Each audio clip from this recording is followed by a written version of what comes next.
Yeah.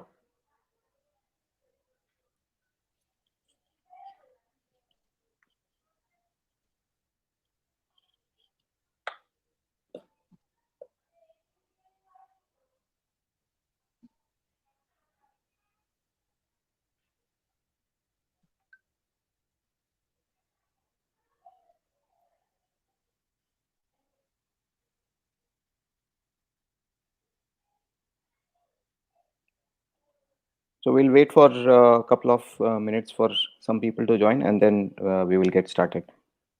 It's up to you. Up to you, Sarah. Yeah, it's up to you.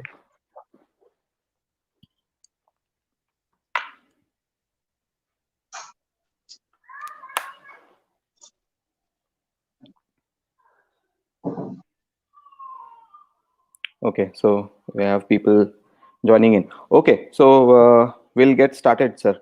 So Yeah. Okay. Yeah. so today we have Sathyaprasad sir. So he has been always kind enough to support me all the time. And to introduce him, he is one of the greatest landscape photographers I have seen. So he, right from his young age, nature has inspired him. And a turning point in life in photography came when, in 2004, when he saw the snow-capped mountains lit with the golden colors in Naylam village. That was a village, right, sir? So in Yeah, Tibet, that's right. That's and right. Naylam in yeah, Tibet. yeah, and then since then he has been making several trips to the Himalayas to capture the beauty on the glory. I know how much he travels to the Himalayas. And he has done several solo exhibitions in Mumbai, Hyderabad, and Pondicherry, and including in the Jahangir Art Gallery. So that is one of the very prestigious, where it's a dream of every photographer to exhibit there. And he has served for the Telangana Photographic Society, which we both are members. And and the very interesting thing is he actually belongs to the Venkatagiri royal family. So we have, in fact, I have seen a lot of people referring him as Raja Saab. and and he played for the Ranji Trophy cricket for Andhra, and at present he's the chairman of senior selection committee for Andhra. So that is Satya Prasad sir for us. So yeah, so we'll get started. So we'll get started with the questions. So welcome, I welcome you, sir. So thank you so much for spending your time with us. Yeah, it's my pleasure, Saurabh. It's my pleasure and honor to be on this channel. Okay. It's So thanks to share my experiences or my little bit of experience, what I have, and little bit of knowledge, everything is my. I'm very happy to do. And thanks for calling, sir. okay. So okay. So the first question is, how did you start landscape photography? Yeah, I mean, see, nature was part of me right from my childhood. Right from my childhood, I used to love mountains and lakes and rivers. So when I was living in Venkatagiri, when I was studying in Venkatagiri, growing up, every year or twice a year, we used to go to Tirupati for Okay. Tirupati to for pilgrimage to temple. So at that time, Okay. what happened was I always used to carry. My father presented me. Uh, my father presented me with a uh, click 3 box camera.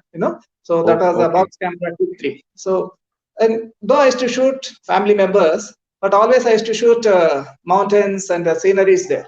So right from when I was Okay. 10 years old, 11, 12 years old, always I fascinated with the landscapes.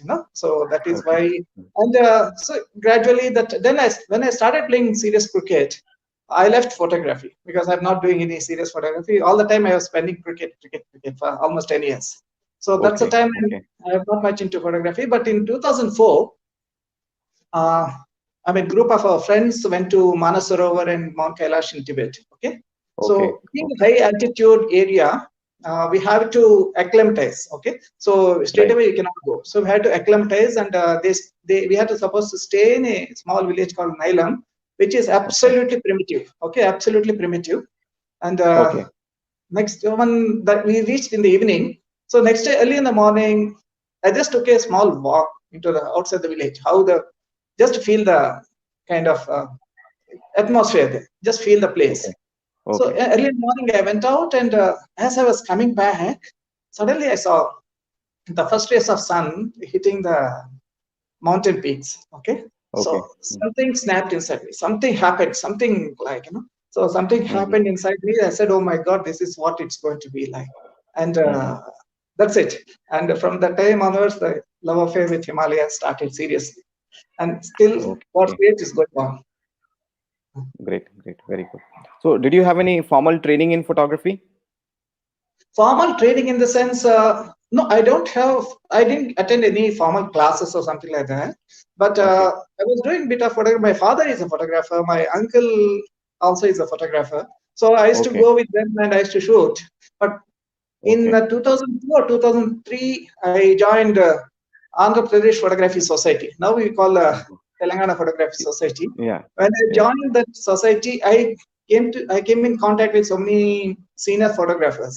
So that kind of, while discussing with them, but sharing the, when I used to hear their talks and travel going out with them for photo walks, I learned a lot at the time.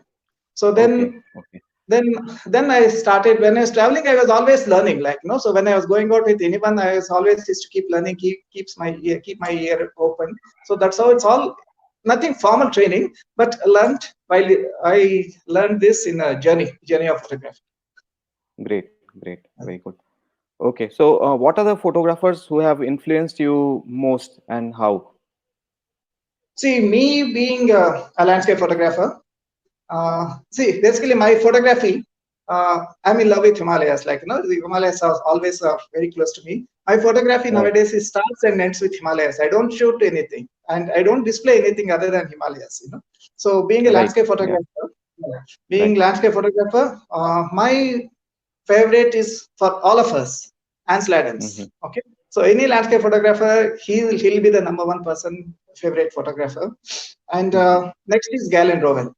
So Mm-hmm. I consider him as my kind of Dronacharya Sishya, like that. So Okay. Okay. yeah, something like that. Because always I follow I his book Mountain Light. See, that is Okay. a book where I studied, rather. I didn't read. I studied that book, and I Mm-hmm. understood little bit, not fully. Nobody can understand Mm-hmm. entire photography. Little bit understood how the light works. Okay, so that is a kind of a reference book to me, Mountain Light. Mountain Okay. Light. I love the way you Again, said you didn't read the book, you studied the book. Actually, that's how it has to be. yeah, exactly. You don't Great. read the books. Great. Even you don't read the book. You have to study the book. Because he's sharing his all his experience in photography into that book. So which Right. cannot be gained unless you go through. So, Right. and there's a lot of difference between what there's a lot of, always I tell that what knowledge and no, about lot of difference between information and knowledge. Mm-hmm. Somebody who writes, Galen Rowell, when he shared it, he's sharing his experiences, So he's Right. sharing his experiences in photography. That is knowledge, okay? Because he climbed the mountains, he experienced that light. So when he's Right. writing about that light, mountain light, that is pure knowledge what he's sharing. So that is what most important. Yeah, that's right. So, how do you educate yourself to take better pictures? Educate better pictures is something that see, I keep seeing. So nowadays, I initial stages I used to buy a lot of books. You can see behind, all my Yeah. bookshelf is filled with mostly with photography books and other books, because I'm a bit reader. So I used to buy a lot of books, and when I started, initially I used to read, but if I like that book, I used to really go deep into that book. So Mm-hmm. you can't take out everything what is written, but at least some important points I used to make down. So then I Right. started just to compare myself, compare my images with those books, those the Okay. author's images. So Okay. then this Okay. process stopped after some time, including Galen Rowell's initial Okay. stages. When I started doing photography, I used to copy his style of photography, foreground lit and Okay. something Okay. flower in foreground, Mm-hmm. background mountains and Mm-hmm. all. So, but Right. slowly I realized, if I'm not copying him, subconsciously I was doing it. So then I Mm-hmm. realized I had to. develop my own kind of thing. Like it's a Right. process. It will not happen overnight. Right. It's a process. Right. So that's what I Right. started doing. Then I started doing something more different. Great. Great. Okay. So, how do you try not to make similar pictures when you go next time? Because you travel to Ladakh or a lot of places very frequently. So, how do you avoid repeating what you have done? See, automatically I will not repeat because see, we keep evolving as a person. We keep changing as a person. We are not the same person what we are last year or 2 years back. So that shows in your images. So because Right. when you shoot images, when you shoot photograph, when you are taking photographs, not only photograph, any art, okay. So we keep changing we keep evolving as a person.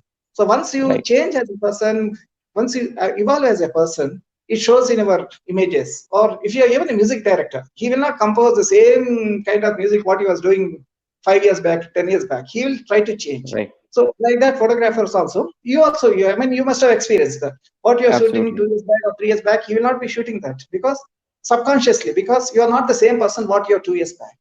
So that is Right. That's automatically right. it happens. Automatically it happens because when you press the shutter, you are expressing yourself. You are showing yourself in that image. Okay? That's right. That's right. Yeah.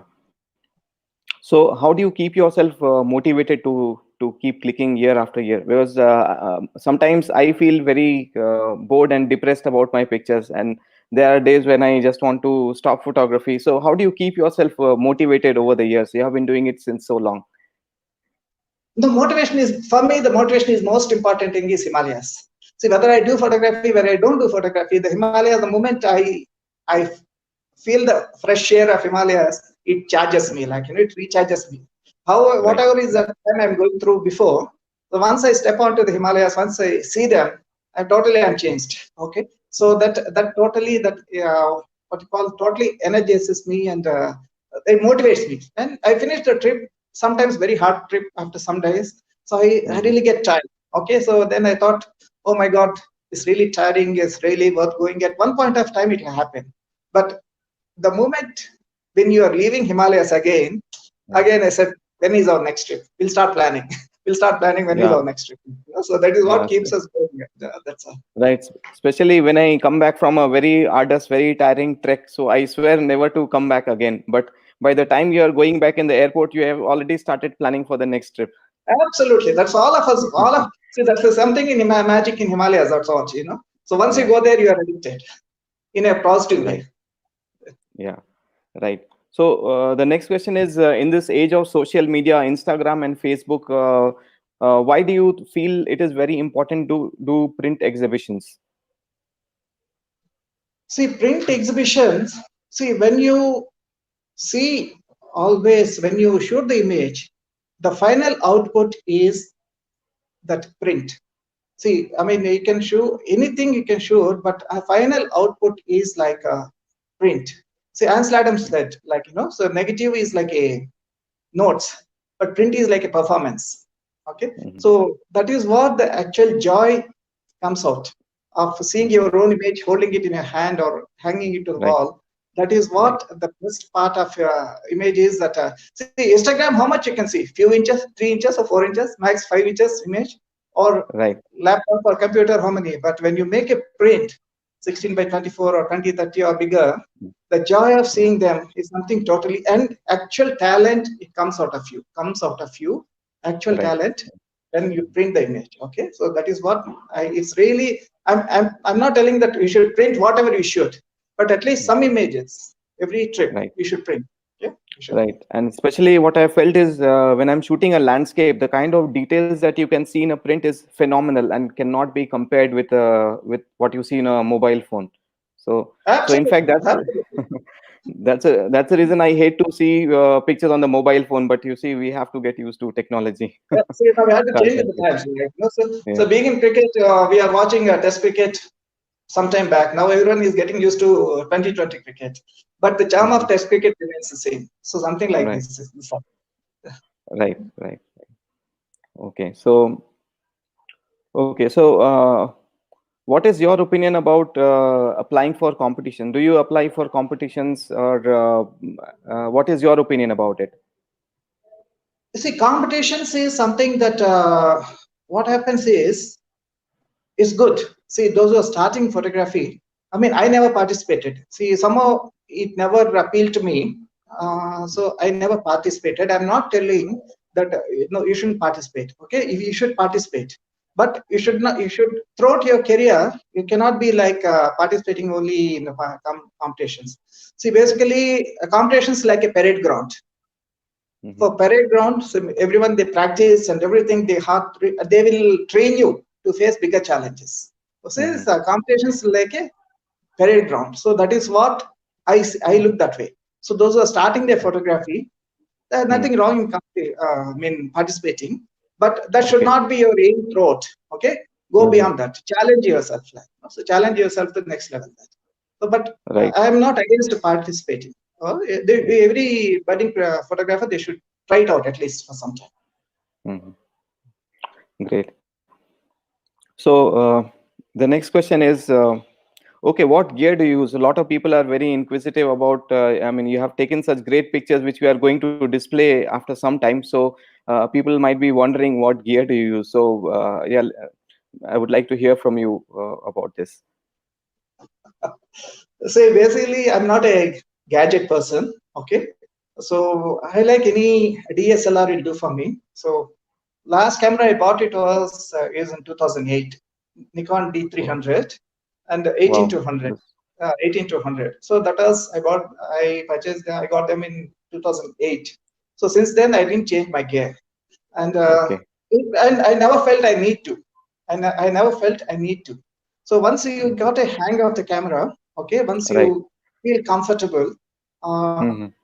I never felt that I need to go to next level, next camera, full frame or medium format. Mm-hmm. A lot of people suggest me go for full frame or Mm-hmm. whatever it is. But I'm in that kind of comfort zone where once I put Mm-hmm. on 18 to 100, once I carry that camera, it's going to be like, I never felt I need to upgrade to next level because and it's giving me good enough results. I printed 36 by 55 inches for my exhibitions also with that camera.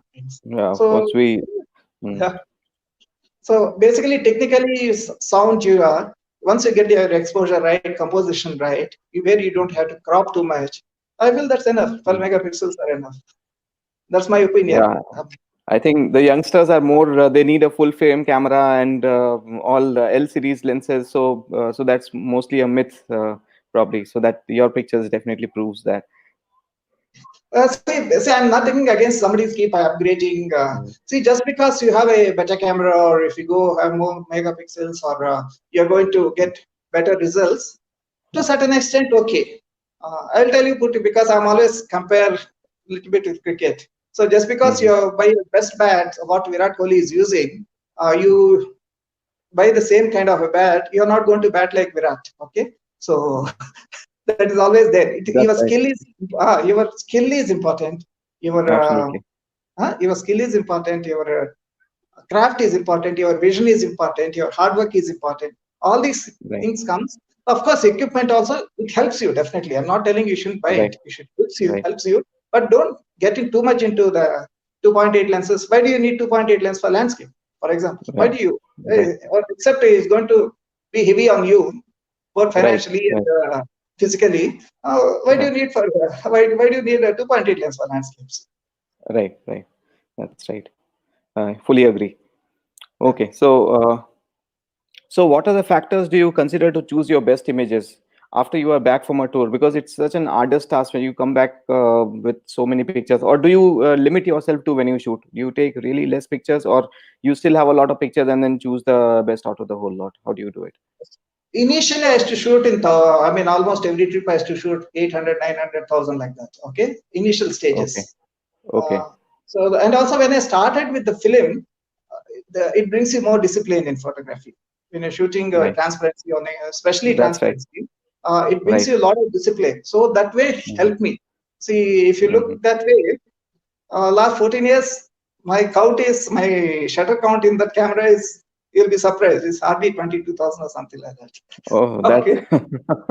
oh, that's amazing. Yeah. So, yeah, 22 Okay. or 23,000 shutter count. So then what I do is because I know when the image is going to happen, because I've been there so many times and I experienced so many times. I know where Right. it is going.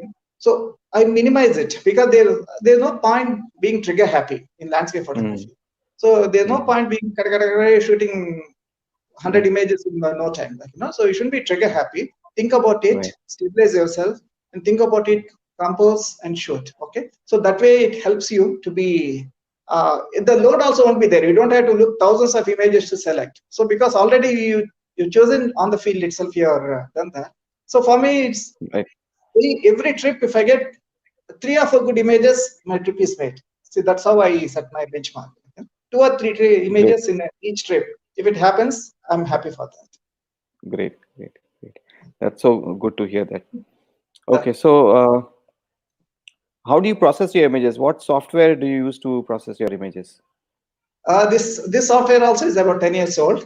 Adobe Photoshop Elements 9. That is a very Okay. primitive software, and everything I process in the raw only because I Okay. don't do. I mean, hardly I do any cropping for my image. Okay, so Mm. I Mm. hardly I crop any image. So Mm.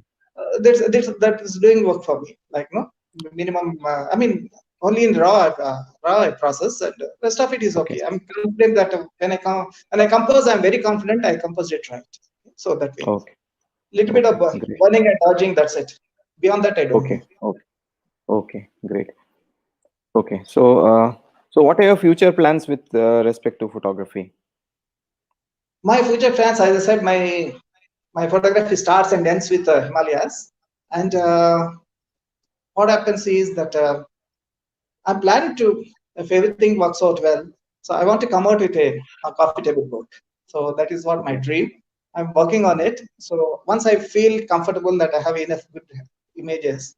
So Mhm. basically, why the coffee table book is the idea of coffee table book is for me is that I want to show what I felt in Himalayas. Like, see, when you see the image, you should have a feel.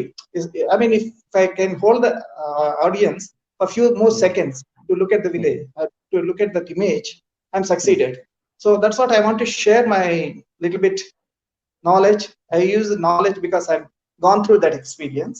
So a Right. little bit Right. knowledge in that book, and also the images why I shot and I want to share images to the public.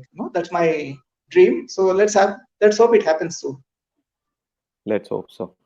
Yeah. Okay. So, what are your five top tips for any aspiring landscape photographer? Uh, Five. Okay. This is the most.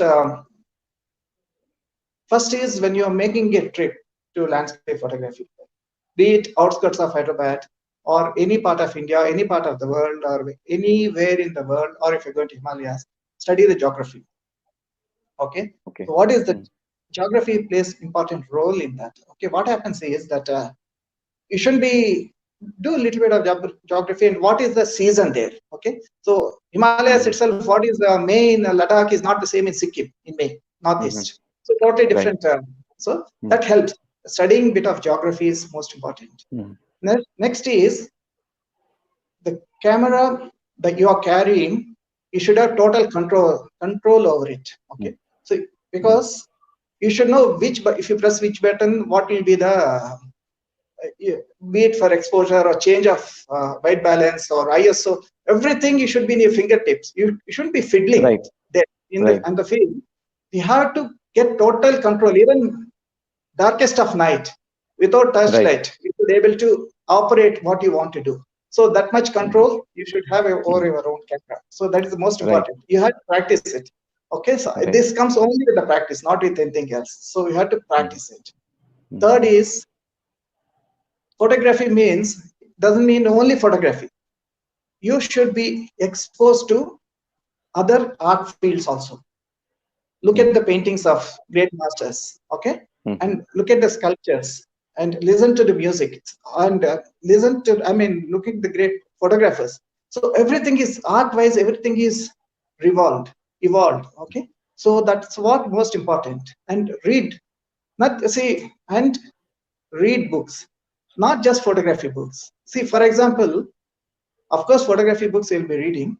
but something more also you have to read. Read about the inspiring stories. See, small book. There is one book called Jonathan Stone, Living Seagull.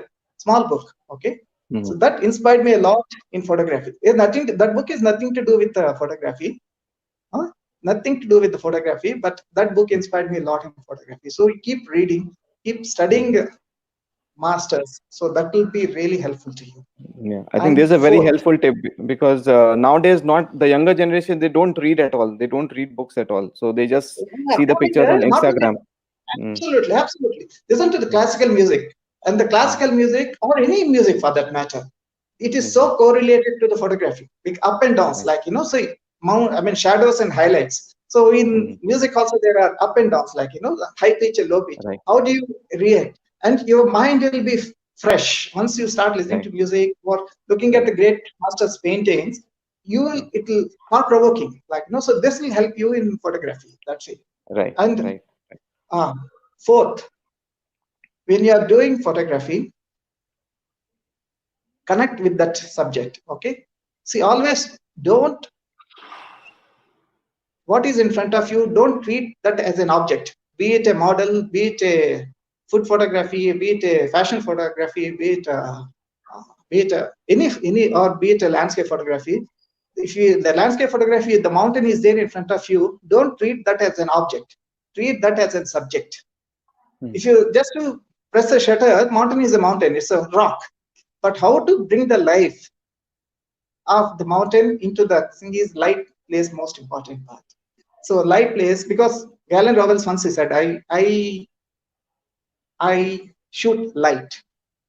I shoot light. So and as Adam also said, okay, I don't take photographs, I make photographs. So there's a lot Right. of hell of a difference between taking photographs and making photographs. So these are Right. the things Right. we have to practice. So these are the things we have to practice. So that will come Right. with the practice, and you have to keep evolving as a person, as a personality. Right. So this will happen. Right.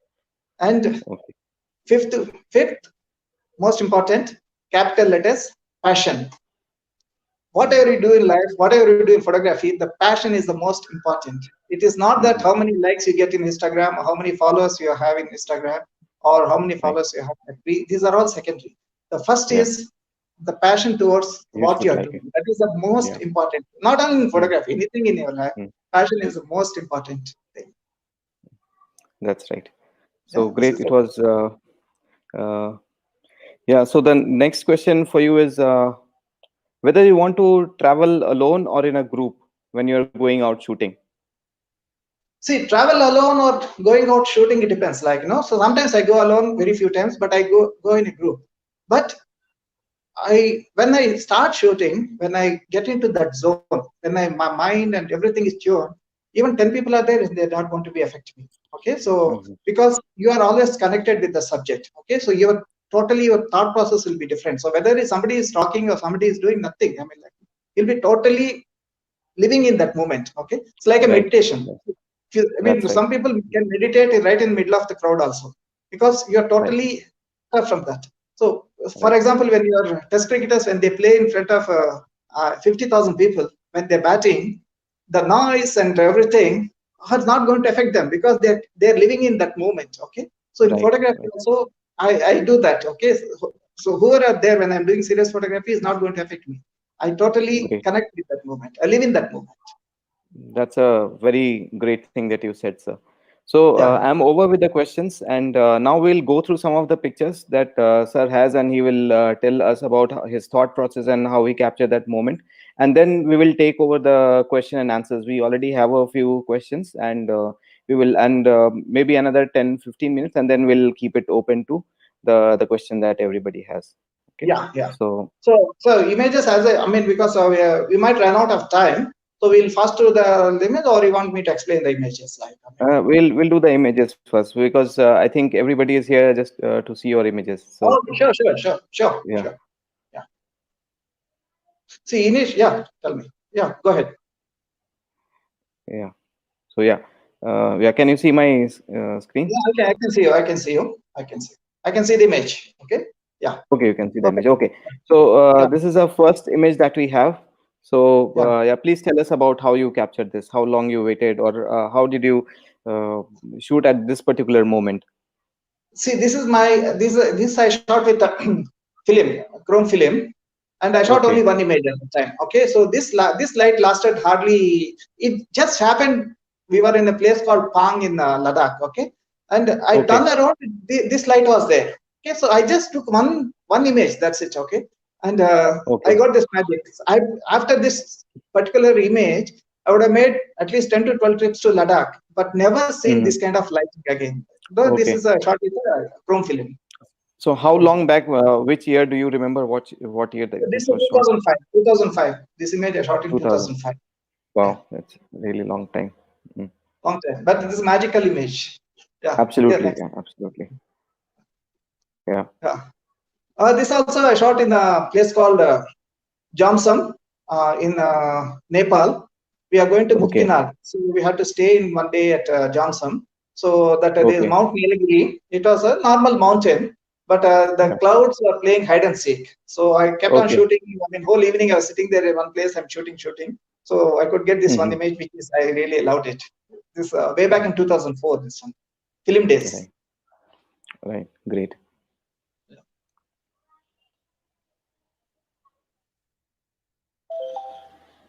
Yeah, Yeah. What? this one is in Ladakh. Again, it's a Chrome village. Sorry, Chrome film, and we are going to play Nubra Valley. So this every time it happens, we cross this. But then that particular day, the clouds and the lighting was something special. So this also 2006 I shot this. Yeah, Okay. these are Okay. these three are film images. Okay. Okay. Uh, yes. Yeah.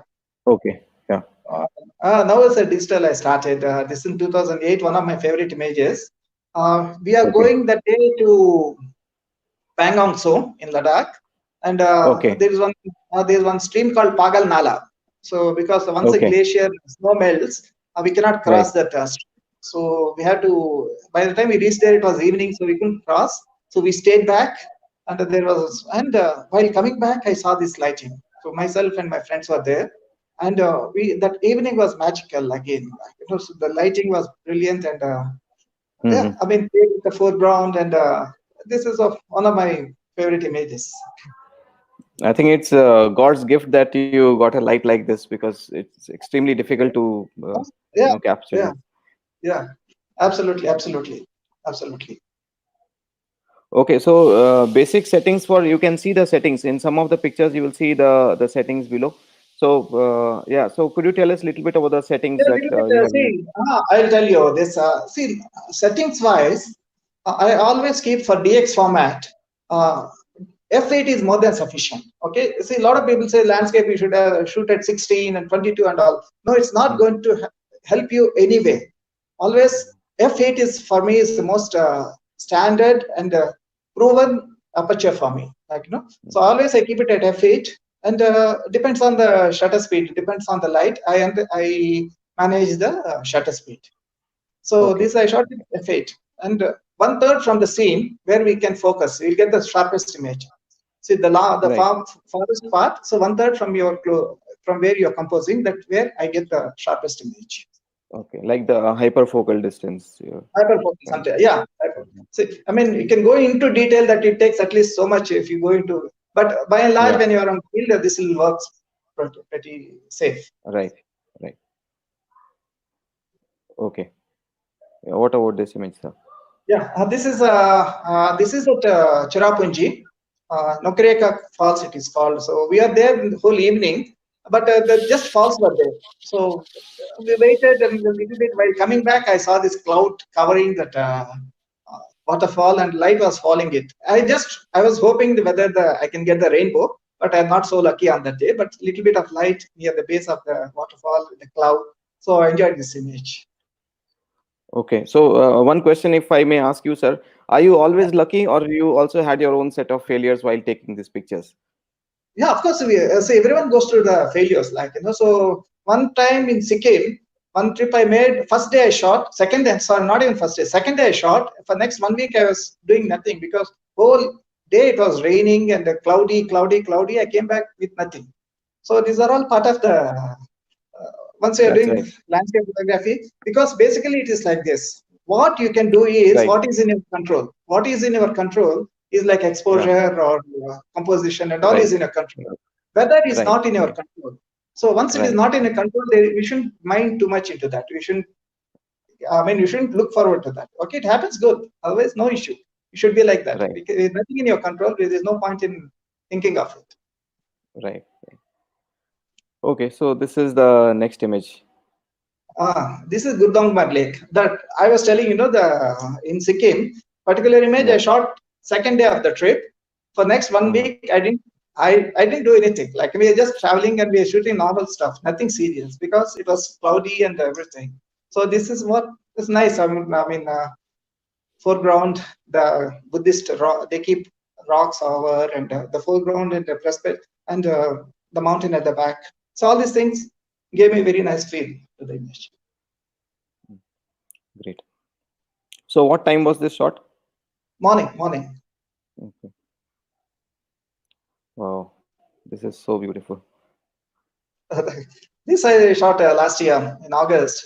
Uh, the day before the Article 370 was abolished in Okay. Kashmir, I was in Ladakh. So this last Okay. shot. I mean, before the next day morning we are leaving. So that evening, this is from I'm not getting the name of the Mato Monastery. So Mato. Okay. we went to Mato Monastery and everyone went inside, but I was waiting for this light. So then Okay. and this thing happened. It's all God's Great. grace. Yeah. Absolutely. So, but yeah, I mean, you need to able to observe it well. I mean, I think that's where Yes, always connection with the subject. No, connection with the right, subject is the most important part of photography. right, Always, right. when you connect with the subject, these things Yeah. happen. Yeah. Okay. Yeah. What about this image? This is in Dal Lake. So everyone associate Dal Lake with the colorful boats and colorful water and shikaras and all. But I, Mm-hmm. I took this like a monochromatic image. I mean, Mm-hmm. the background mountains and the shikaras in the foreground and complementing each other in a very nice way without too Right. much color in it. Right. Right. Wow. Yeah. Yeah, this is Sumoreri Lake in Ladakh. That evening we had a brilliant time. I was telling once you hit that zone, everything works together. Your thought process, your actions, and right in front of you, everything will be in sync. So that was one of those evenings where the light was brilliant, and I was in totally in different plane as far as mood concerned, my thought process concerned. So this happened. Mm-hmm. Great. So, how many similar pictures that you had taken? I mean, before this or after this, during this time? This one I would have shot two or three in that. Okay, so but I Okay. like this Okay. most. Okay. Okay. Yeah. Yeah, this is Takna Monastery. Mm-hmm. Uh, myself and one of my friends, we reached early to Leh. So that evening, both of us went to this monastery. Okay. So Mm-hmm. we had a fabulous time there, and 2 3 hours, and it was a magical evening. That clouds and that it'll be. I mean, we explored that monastery in different angles, and we walked and waited for the light, and it was one of the Mm-hmm. most memorable moments. And this photograph, I want to tell we cannot show the movement. I mean, we cannot show the wind in photographs. Okay, so this it is showing the wind. See, because the flags are flying, fluttering. It Right. shows that it was very windy. So symbolically, we are Right. doing it. Okay? So we cannot show Right. the wind in photographs. So this is symbolically we are doing it. This is it was very windy there. So that Right. way you have to Right. show that to reference point. Okay? This is That's right. Okay. What about this image? This is near Kalpa, right next to Kinur Kailash. So Okay. myself, Mm-hmm. yeah, we are waiting. That evening time is always brilliant. It's brilliant there when the evening time in especially in September, October, the light at Sangla or Kalpa, that part of Himachal was amazing. So this is the Right. time when we waited for the sunset time, and Mm-hmm. I mean different compositions are there, but I just showed one. But if any serious photographer, they should explore this area. Right. Right. Okay. What about this picture, sir? Yeah, this is Dal Lake, uh, Dal Lake in Srinagar, and it rained before that. Okay, so we were in a different place. We were slightly higher area, so it rained and it cleared, and then the sun came out. So the golden Mm-hmm. rays, a little bit of to be changed. Put that the shikara, the boat was going, so added a lot of Mm-hmm. nice feel to the beach. This one.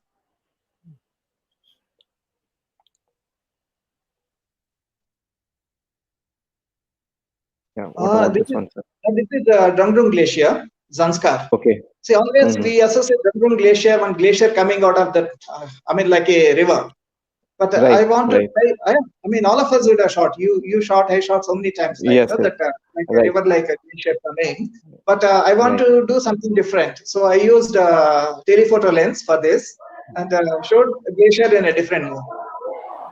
Right.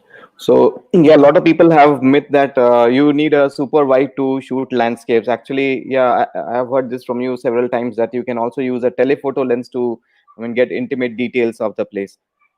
Absolutely. Now, hardly I shoot with wide angle. Hardly I shoot with wide angle nowadays. All my photography off late is from medium tele, because Okay. as I said before, that you keep evolving as a person, your thought process will be different. But when you Right. are doing, I mean, because we have to try something different, not for Right. sake of trying, sake of Right. being different, but as a person, you'll be changing your outlook towards the photography. So now, Right. of late, Right. most of my images are from medium to medium tele, from 100 to 200. I'll be doing. Most of my work is happening now with that. Okay. And Okay. sometimes, of course, I use wide also, but most of Right. the time it is now on medium tele. Okay. Great. Okay. Well,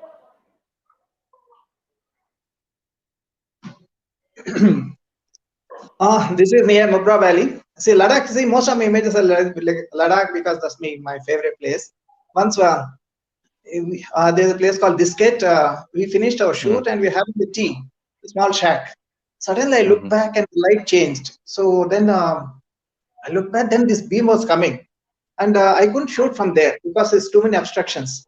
And I left my camera back there. mhm, Everything just took this camera, and my cricket background really helped me at that time. I mhm. sprinted almost 100 meters at that altitude, and Okay. got this image. It was really being a cricketer. It really helped me to reach this because others were there; they're far behind. Really gave full Mhm. sprint, and within half a minute, I regained my breath and shot this. This very rare shot. Even for them, it's very rare to get this kind of beam there. No? The sunbeam. Okay. But I would not advise others to try running in Yeah, Leh. yeah, that's a very dangerous running at 13,000 feet of 12,000, 13,000 Uh, feet.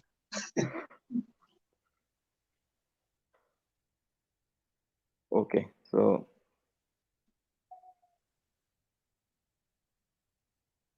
Yeah, this is kind of a minimalistic image. What this what like because we went to Gurgaon. I went to Gurgaon like so many times, but one trip when we went in the morning, everything was with cloud, foggy and snow, and the river mm, lake was frozen. Everything was foggy. But then I took this as a challenge, like how to make a photograph in an unfavorable no, you don't have to wait for golden light or nothing is going to happen, but how to right. make the images in a different kind of lightings. And this really I Right. enjoyed this movie. And because I got the shape in the background and the rock in the front, actually there are a few birds sitting on that rock, so because if you when I enlarged it I could see it, so that it's one of my favorites. Like, I mean during Yeah. Yeah. you can see the bird sitting Yeah. You can see during some birds in that side. Jahangir exhibition. Yeah. One Western foreigner came and he sat in front of this photograph for almost half an hour, and without Wow. moving anything, he was just sitting there. I mean, there's always the Uh, next big galleries. You find chairs, chairs or mm, benches on middle of the gallery. He sat Mm-hmm. there almost for 20 minutes, almost. Then I asked him, Mm-hmm. why? What are you doing while you watching one image? I said, I'm almost meditating looking at this image, he said. Mm-hmm. But I'm sure you can't get the joy seeing the same picture on a mobile phone. Absolutely, yeah. Unless you see the big print, you know what impact will have. Right, right. Yeah. Yeah. This is monochrome. We'll start the series with monochrome. This is near Baralachala in Himachal. When you Mm-hmm. are traveling Right, from Manali to Leh, or that's right, where it's the most. I mean, during July time, you get the most like a zebra mountain. We call it as the right, zebra mountain. We don't see like right, this anywhere. So that's zebra. right, It's right. a yeah. It's That's like right. a graphic image Mhm. like this. So you converted this into black and white, or was it like this? No, no, no. It was like this only. Hardly any. Okay. Even if you show the color image, it will be very similar because there are no Mm. colors there except Okay. mud and snow. Okay. Great. Yeah. Uh, What? this near Hanle. These are black and white near Hanle in Ladakh. So Mm-hmm. a lot of people think it's water. Actually, in the Mm-hmm. foreground, it's not water. It's like a desert. So some Mm-hmm. vehicle was passing that way. You can see them this thing, and I love that Rorik paintings. So I mean, a lot of people Mm-hmm. once they saw this, they compare this with Rorik paintings, Mm-hmm. famous painter of Himalayas. So this Right. is yeah, this is one of my. This is also. I mean, all my whatever we are showing are my favorites. Like Mm-hmm. yeah. Wow. So this looks very similar to Ansel Adams pictures. Some similar, okay, but still long. I mean, we can't even compare. But this Nubra Valley, the Shok River there. So that Mm-hmm. yeah, it happens like every again when I went so many times I passed that river at the same time. Never Mm-hmm. happened like this. Okay, so it's all Mm-hmm. happens only once. There's nothing like in photography. There is nothing like second chance. There's only one chance. Okay, so Right. all these Right. things happen only once. Right. So here I can see a lot of these alterations between light and shadows and lights and shadows and light and shadows, creating so many layers in this picture. So, Absolutely, absolutely, yeah. absolutely.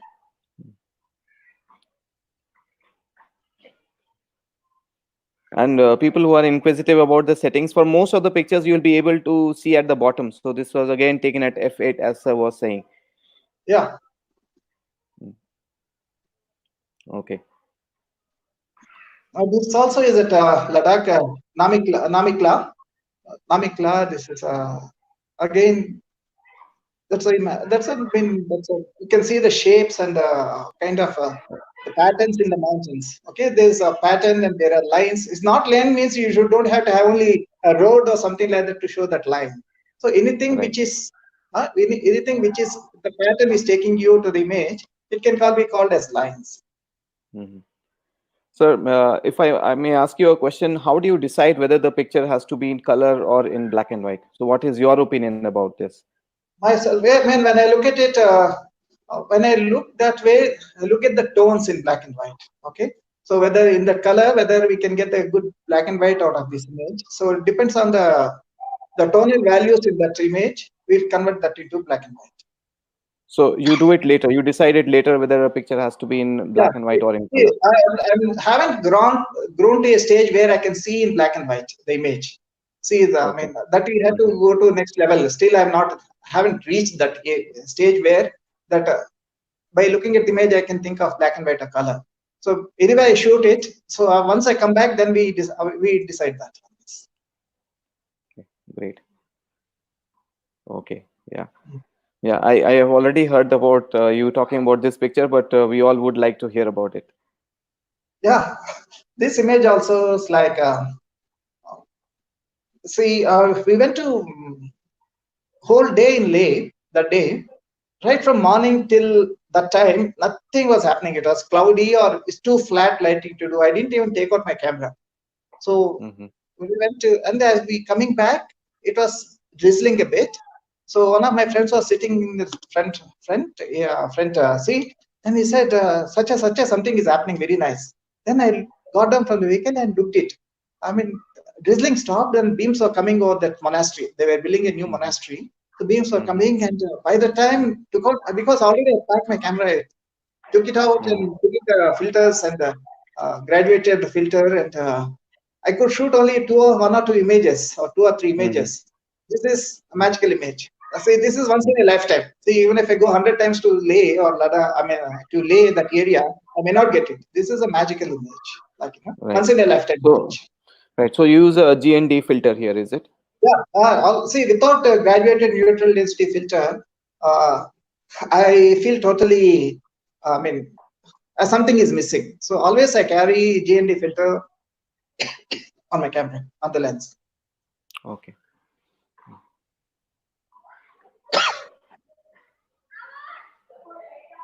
Okay. So now these are a minimalism, like what I like.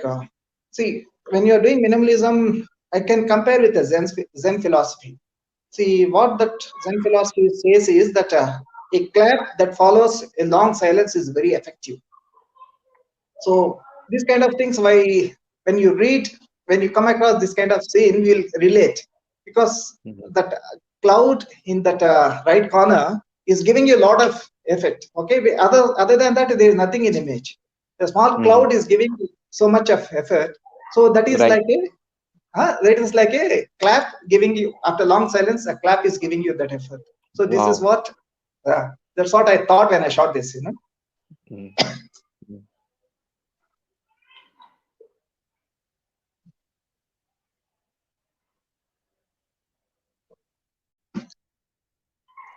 I like this abstract, summary. See, abstract means there should be some meaning in that abstract. See, just for heck of abstract, if you're shooting, there is no meaning in that. So here there is some line in the mountain, but still it is a kind of an abstract and a reflection. So this is where I like. This the color of water in the lake is different at one point, one place, and another place different, and the mountain in the back. So it gives you a nice feel. I mean, take you to the image is an abstract, So that's what I love this. Yeah, and you can still make out that there are these snow-capped peaks behind. Yeah, exactly. Yeah. Wow. This is an this Dangrum Glacier. All of us been there. Yeah. See, but all the time we used to pass that glacier in the morning, in the midday. Okay, most of the time.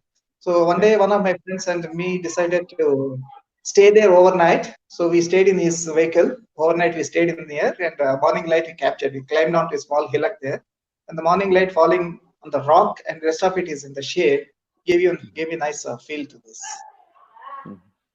Beautiful.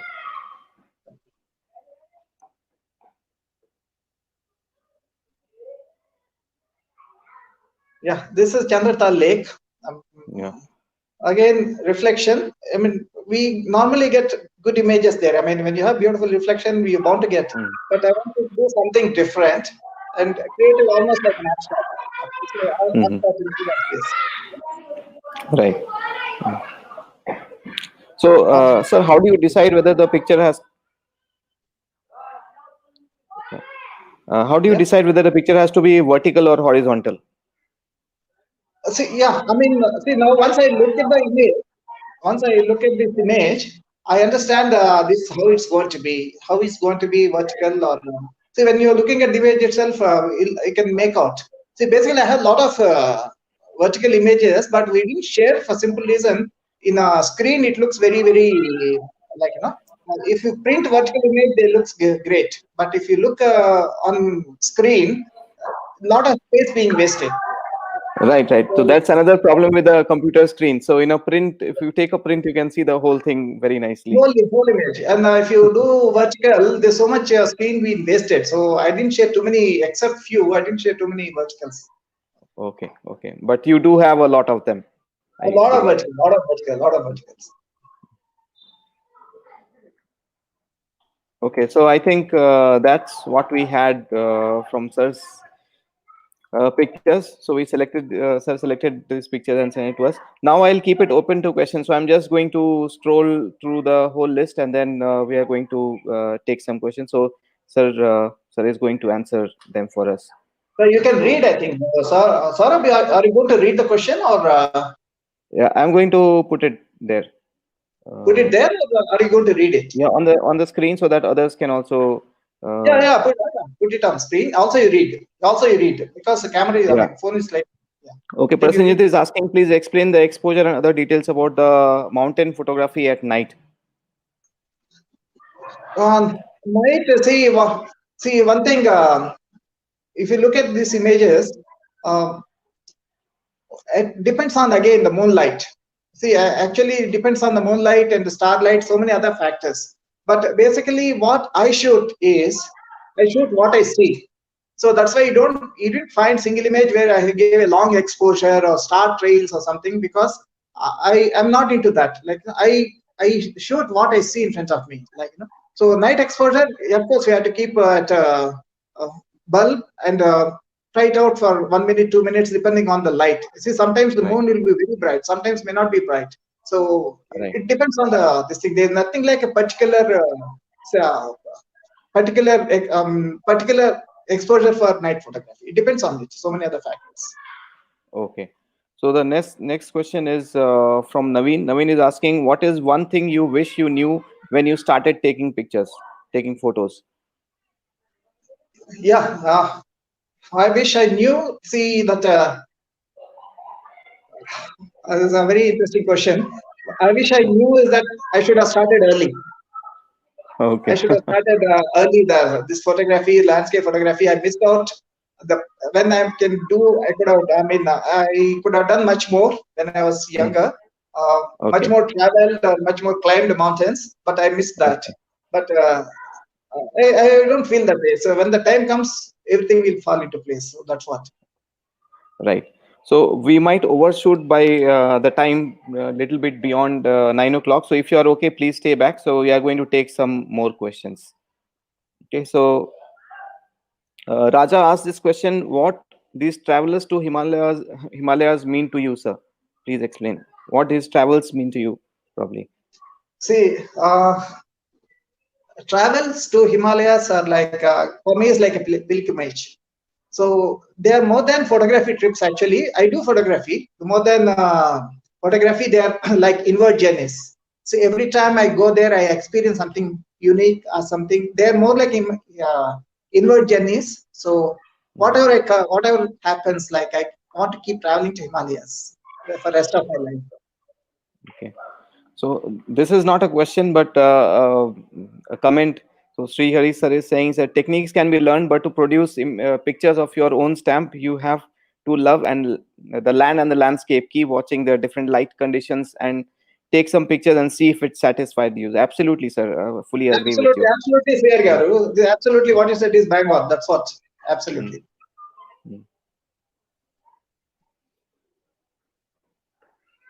So Vijay is asking, what is your best time of the year to visit Himalayas? See, for me, the best time I find is right from. See, depends on again when I said geography. The geography plays important part. See, different parts of Himalayas or different parts of the world has different seasons. Okay, so for me personally, if I ask me that, I mean, not northern region like Ladakh or Kashmir or Ladakh or these areas like so Spiti. So I feel this is from July to October is the best time. Okay, these 3 months, Mm, 3, 4 months. So, mm, and the best part is that, for example, if you're going to northeast, Sikkim and Arunachal Pradesh, I mm. feel that April, May, they have a beautiful flowering season in Sikkim in April, May. So Right. depends on the again geography. That where there's nothing like a particular season. Any season is good, but you have to do a bit of research wherever you're going. Okay.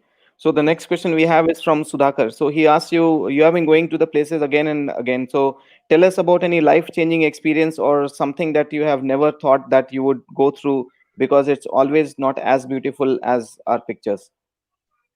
See, I mean, there are places, there are times like the question is, okay, can one second you just hold it? Can you read it again, Saurabh? Can you read it? Yeah. So you have been going to the places again, time and again. So tell us about any life-changing experience Yeah, or something that you have never thought about that you would go through. So something Any life-changing experience that you had? Life changing experience is something that once I was in Sikkim in September, and all till that time, I was doing. I was at Gurdongmar Lake. Only myself and another friend was there, and he was in one end of the lake, and I was in other end of the lake. So Mm-hmm. then we said we'll be here for another couple of hours. After that, we'll meet at particular point. So he went off that side, I went off that side. So I was spending. It was brilliant time. It was cloudy a bit, little drizzle, and I was doing Mm-hmm. photography. And Okay. as I was doing it, there was a sound. Some sound has come, like cut, cut, cut, cut. Some rocks are rolling. So I turned Okay. back. Because nothing was there. So after a few minutes again, I was sitting there again. The sound came. I said, "What's happening?" A bit apprehensive. Who is there behind? So then Mm-hmm. I waited. Third time when the sound came, I turned back. There is a rabbit hiding behind the a wild rabbit hiding behind the rock. Okay, so Okay. Okay. that was feel threatened by my presence. So after that, I ignored it. Okay, so I didn't turn back, or I was doing my own photography. So after half an hour, it came so close to me, like touching distance, and Wow. it felt that I'm a part of the scene. Okay, so part of the nature. So it was Mm-hmm. really touched me, like this is where, coming from my background, see rabbits and all in those days is different. But I really felt touched when I saw the rabbit trusted me that I'm not going to harm. So that is one most life changing, one of my Wow. most emotional moments for me. Wow. Wow. That's so great to hear. Wow. Yeah. Okay. So, okay. Do you have any more questions? I'm just scrolling down the screen and looking for some more questions. For me, you can ask any questions if you're scrolling down. Yeah. Yeah. I'm just.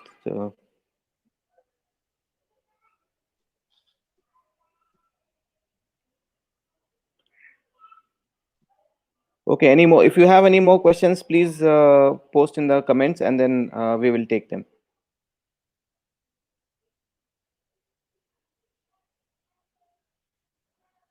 Okay, so there's again a comment from Satish sir. So he's saying that very good explanation, and many photographers are very secretive, but you explain like a perfect professor. Wonderful images. Thanks, Satish. You're a great photographer, and you are one of my. Always our dream is to travel together to Ladakh. Is yet to happen, but thanks for your compliment. There's nothing to hide. There's nothing to secret you, because it is there in front. It is everywhere. It is there. The knowledge. Only thing is, when I share, I'm not. I'm sharing what I learned from my experience and talking to the senior photographers, and this what whether I can pass on that little bit of knowledge what I gain to the budding photographers. It gives me immense happiness. Okay, so Anu is saying that what an incredible collection of the pictures. Very fortunate to witness to something that I wouldn't have imagined. Yeah, thanks to lockdown, and thanks to the softwares that we have now using which we can do. Thanks, Anu. Thanks, Anu, and thanks for your compliment. Thanks, Anu, for your compliment. Yeah, yeah. Moni says that totally agree with starting young. Yeah, absolutely. It's good to start young. 78 years old. It's Okay, thank you. so Yeah. Sunny is saying I noticed that you are using negative compensation. May I know why? Yeah, because it's always when landscape photography, I underexpose depends on the situation, but definitely I will not. Unless very rare time I overexpose, but I always underexpose by zero point 0.7 or zero point 0.1 or zero point 0.2, because what I'm thinking, as Hans Adam said, pre-visualization, that as you keep doing it, you'll start thinking, this is what I want to be the image when I shoot. So to get that result, I always underexposed, and definitely it helps you. See, a lot of people say that you follow the histogram, but I think differently. So I follow what I feel at that moment. So most of the time, I little bit underexposed to get my kind of thing. If it happens. Right. So, So Naren is asking, we would love to see your Kailash Mansarovar trip photography. So do you have it anywhere online, sir? No, I say that was just my beginning of my journey. So I didn't put it anywhere online. And see, I shot. I mean, everyone who goes to Kailash Manas Sarovar will shoot the same, that Manas Sarovar and Mount Kailash Right, images. But right. it's just a starting of my journey in photography. So I didn't have too many great collections. Ordinary postcard kind of images I have that time. Okay, great. So Raja sir is asking, what's the role of filters in landscape photography?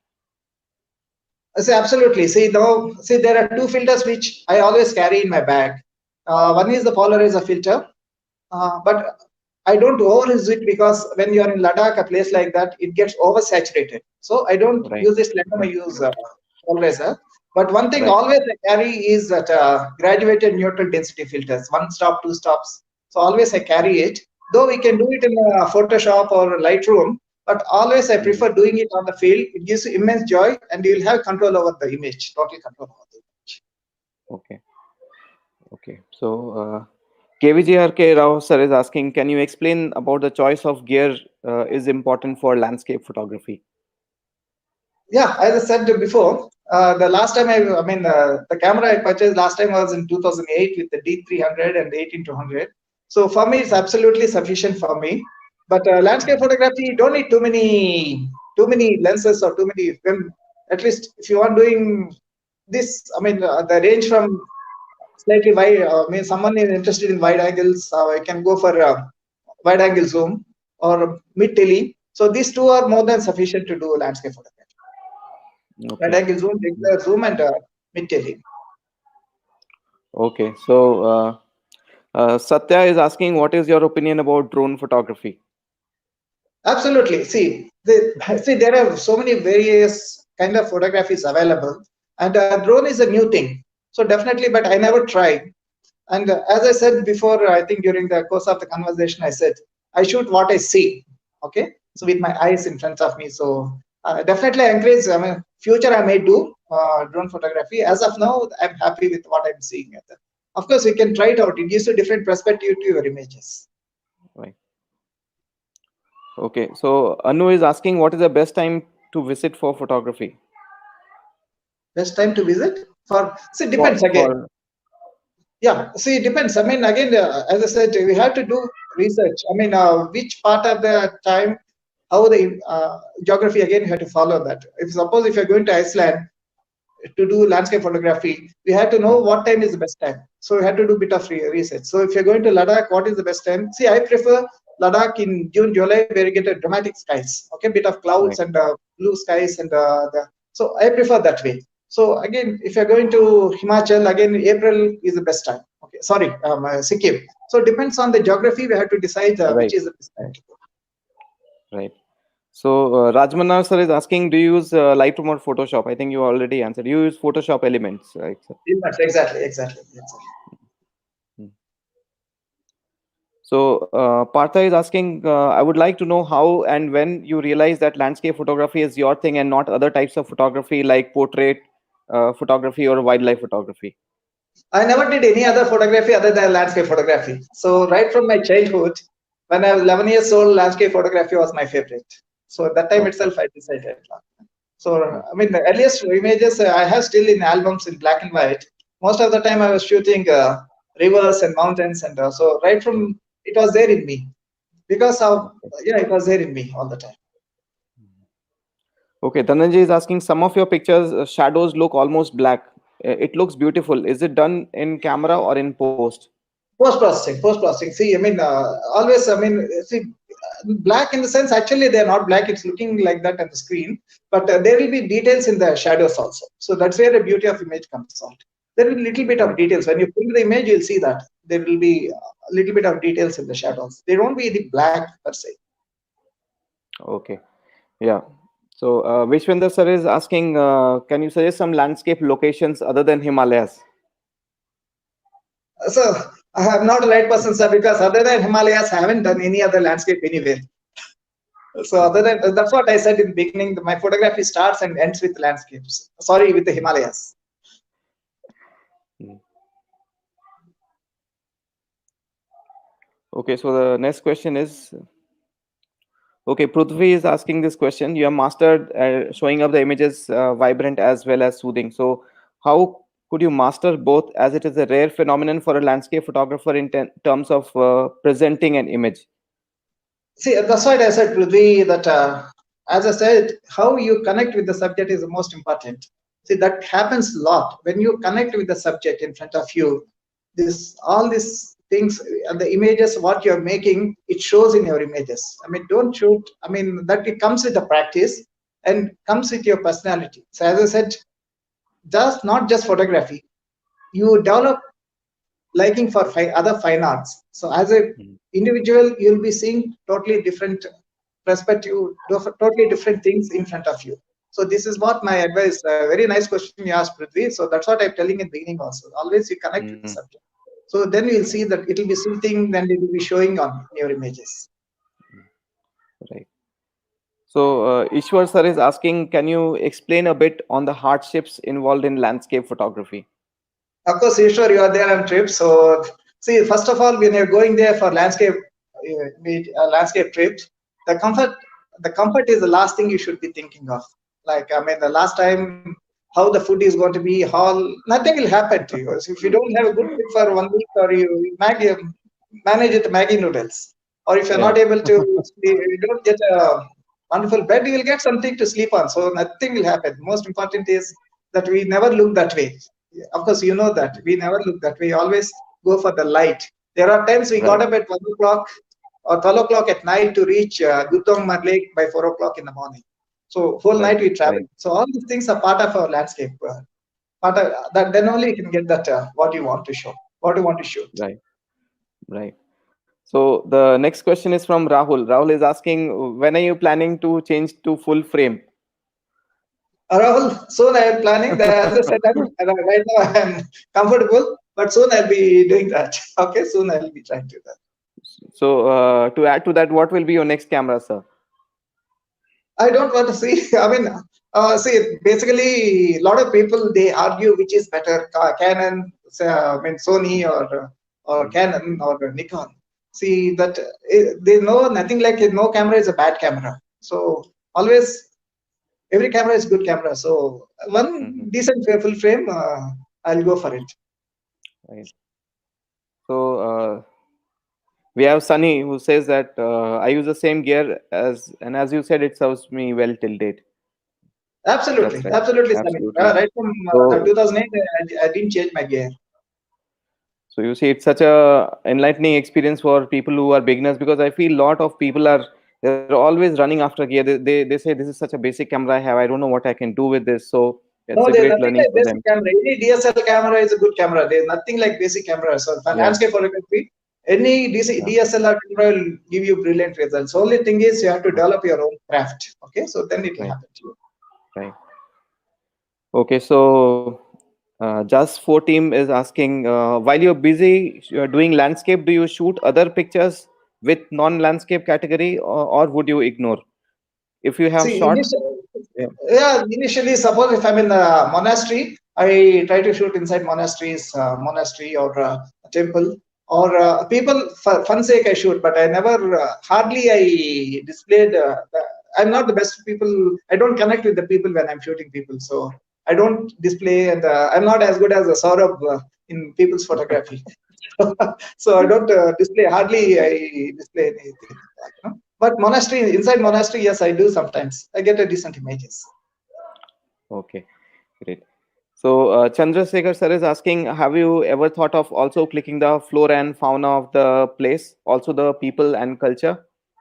Yeah, people and culture I did few times. I mean, off late I've not done much. Okay, so initial stages I was doing a lot of people and culture and all, but now I'm Mhm. not getting interested in that. Okay, so I shoot with mobile phone. If you're doing to culture, some dance is happening or Mhm. some monastery, the festival is happening. Most of the time I shoot with the camera. I mean, my phone. But Mhm. serious work I do only with the camera. I mean, SLR. Okay. All right. So yeah, there's a very interesting question. So Raja is asking, sir, what is the difference between a famous photographer and a great photographer? It's a very tricky question. If I give you the right answers, a lot of people will get hurt. Let's leave it that. It's like, it's very tricky question. So it gives, I mean, a lot of people will be like, they may not like it. Hmm. Yeah. So from what I know you, I can surely say that you would probably more keen to be a great photographer. You already are a great photographer, Oh, if no, at I'm all not a you're great famous or photographer. not. Does it doesn't matter. Yeah. I'm not a great photographer. I just enjoy Himalayas. That's it. Okay. So the next question is from Venkatesh KP. Is asking the role of post production in your photography. Absolutely. When you're shooting in RAW, you have to process the image. Otherwise, it looks very. Is it raw? Raw is if you want to eat the food, you cannot eat raw vegetables or raw food. Hmm. So something Right. same similar with your image. Raw image means you had to process. But not see depends on how you process. It depends on each individual. See again the process. Right. There's nothing like this is what it is. It all depends on how you want to show your image. So that is what Right. important. Right. Saurabh might process differently, I might process differently, so Absolutely. XYZ. Yeah, so there's nothing like standard, this is what it is. There's nothing like it. Right. Right.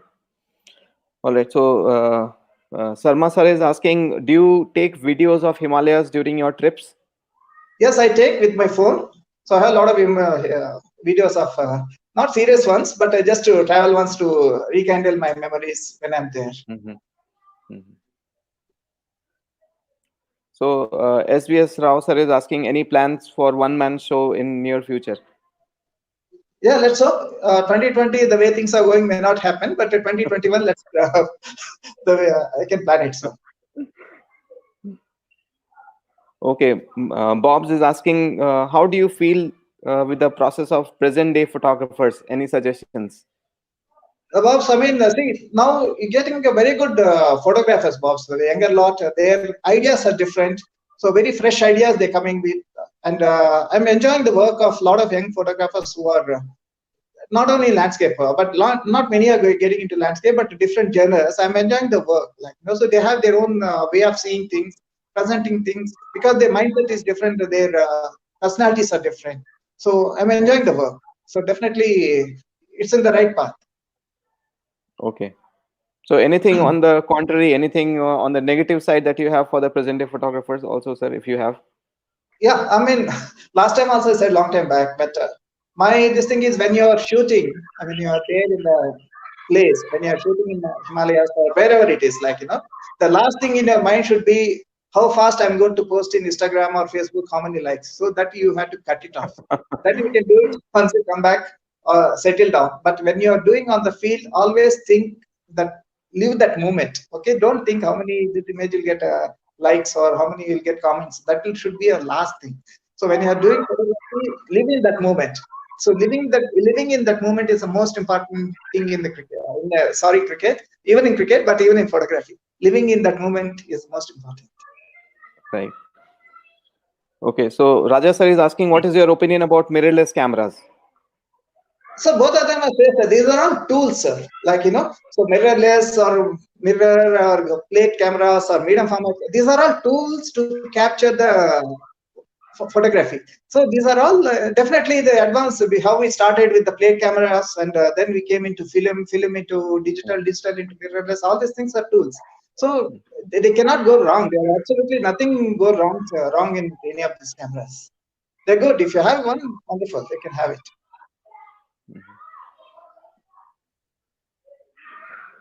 So Ashok sir is asking, your photographs are amazing, and I had an opportunity to see them in print in an exhibition recently. Have you tried any pan shots?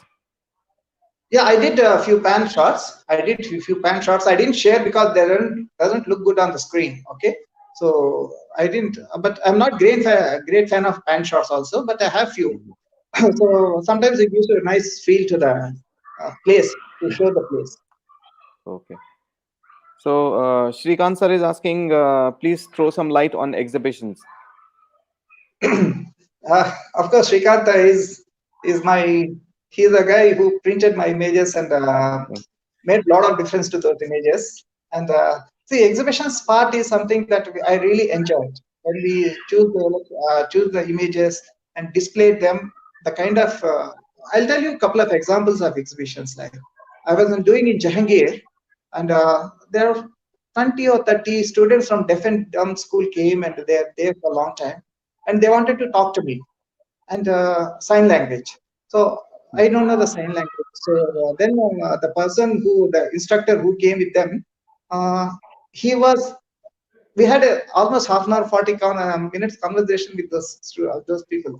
It was one of the most enlightening experience for me. So they have so many wonderful questions to ask.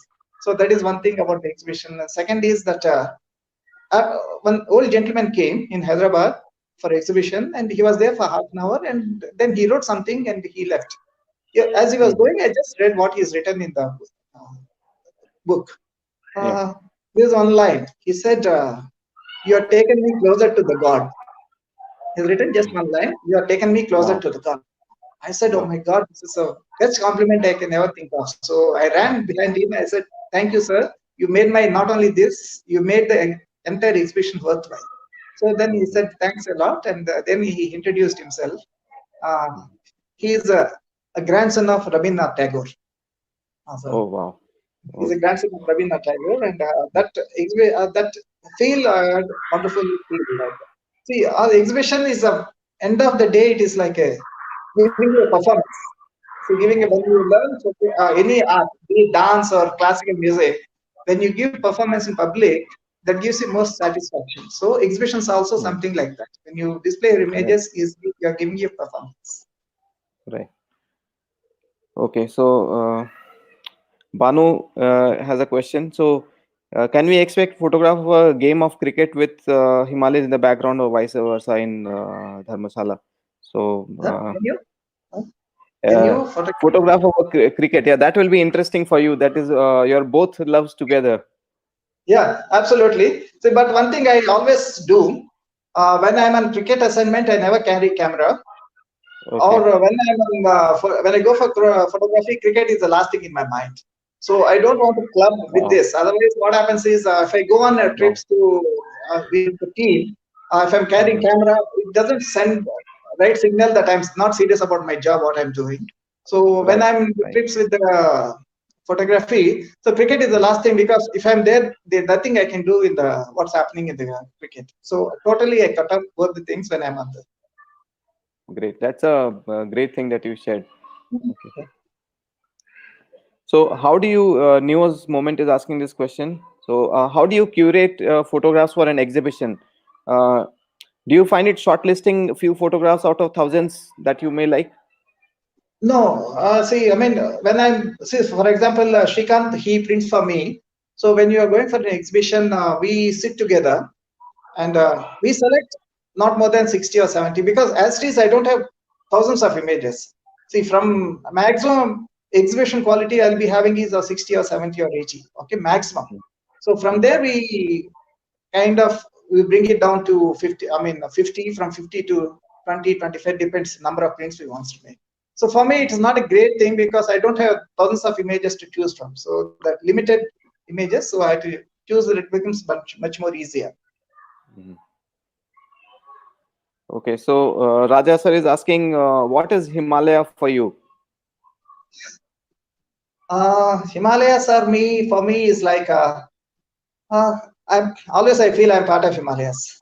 Okay? So I feel I'm part of Himalayas, and always they are in me. Always they keep calling me back and again. Okay, so Gunbi sir is asking, do you shoot time lapses? No, sir, I don't do that. Again, I said sometime back, I shoot what I see. Okay, so I shoot what I see. So I don't do time lapses or long shutter speeds and slow shutter speeds and all. That I don't like it because I want to capture that movement. Okay, see, photography is all about decisive movement. When Henri Cartier-Bresson said decisive movement, you're capturing that movement. Okay, so decisive movement is that for me also in landscape photography, that movement I capture. Okay, so that is what. So I don't do normally in a time lapse at all. Okay.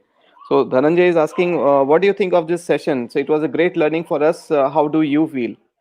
I thoroughly enjoyed, and I didn't realize it's 1 hour 23 minutes that session Yeah, started. absolutely. It just flew Yeah. like that, and I thoroughly enjoyed the whole session. And I got wonderful questions, and thanks for asking questions. There's nothing like if you're see for any performer or artist, appreciation is the most important part of it. So that's what Yeah. when I get up at 1 o'clock at night to capture image and people appreciate. Of course, I enjoy the whole process, but you get icing on the cake when you get an Right. appreciation. Right. All right. So next question is from KVJRK Rao sir. So can you explain when should a landscape photographer feels to hold a exhibition of his work? See, definitely if he's comfortable. Uh, See again, sometimes what you feel is when you are start your photography. For example, I did very small exhibition after first trip to Himalayas. I mean, first trip to Manasarova. Okay, so at that time in 2004, I didn't know the what can we do in landscape photography. I'm happy that I captured Manasarova and Mount Kailash, so I want to display. So I had a small exhibition. So in 2004 Mhm. itself, after one trip. So then immediately after 1 year again, I did that. So then I realized, so to have a proper exhibition, we need at least 30 images, minimum 25 to 30 images, which can stop the viewer from at least for a few seconds, so that you get the feel that this image can stop it. So with the experience now, suddenly why I did 4 years back, after that I didn't do means still I haven't have enough images to display yet. Okay, so this always is a process. Once you feel confident that yes, I have 25 images, good images, we can start the exhibition. Okay. So we'll take maybe one or two last questions. Yeah. So Raja sir is asking, do you use focus stacking? No, sir, I don't do that, sir. I don't do. All right.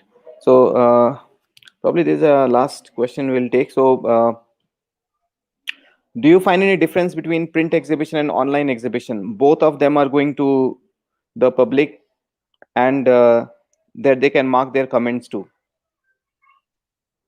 Yeah, see, for me, any day is a print exhibition is number one priority. But now with the advent of technology, thanks to technology, we could talk like this. Otherwise, this wouldn't have been possible under the circumstances. So always we have to appreciate the technology is happening. So online exhibitions also is going to be the future.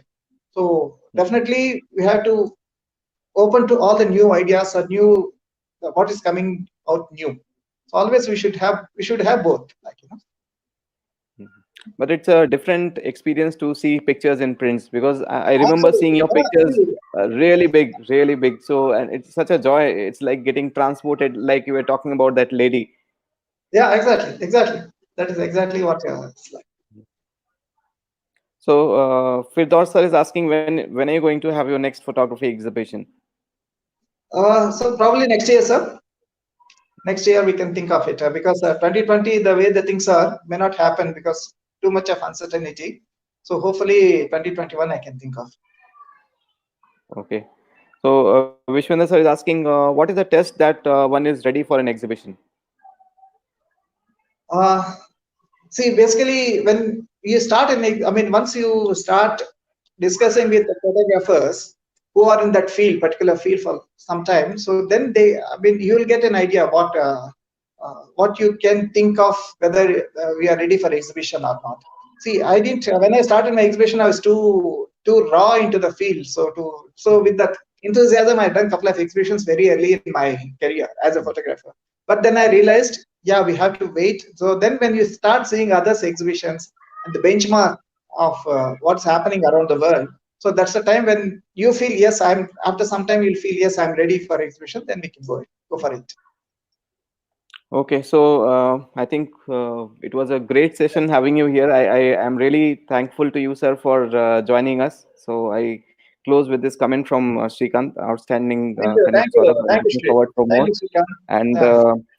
And Yeah, yeah, apart from sir, I would like to thank each and every one of you. It happened because you people were there. Without you, I mean, it doesn't make any sense having you. So I appreciate you joining us and spending these 90 minutes with us. Thank you so much. So, any last words that thank you you, would like Saurabh. I to say to? thoroughly, yeah, thank you, Saurabh. I thoroughly enjoyed the session, and it was wonderful that talking to all of you, and answering the questions, and I really enjoyed it. Thanks a lot again. Okay, so we'll close the session. So yeah, we'll keep having these kind of interviews, and stay tuned. So I'll just update whenever I'll put it on the social media when I have this. So I wanted to start with my most favorite photographer, which is Satyaprasad sir, because I am also I really love the Himalayas. I like to go them, but maybe I can't spend as much time as he does. But yeah, I follow. I'm a big follower, and he has always been very very supportive to whatever I do. So whatever new things I have been doing. So thank you so much, sir. I'm very grateful to you. Thank you. Thanks a lot, Saurabh. Thanks a lot for calling me first time this kind of series. So I think it's the first time, I think, right? This kind of series, what you have Yes, planned. yes, yeah, Okay. yeah. So thanks a lot for calling me, and all the best. Okay, all the best for the future. Thank you so much, sir. Thank you. Thank you. Thank you.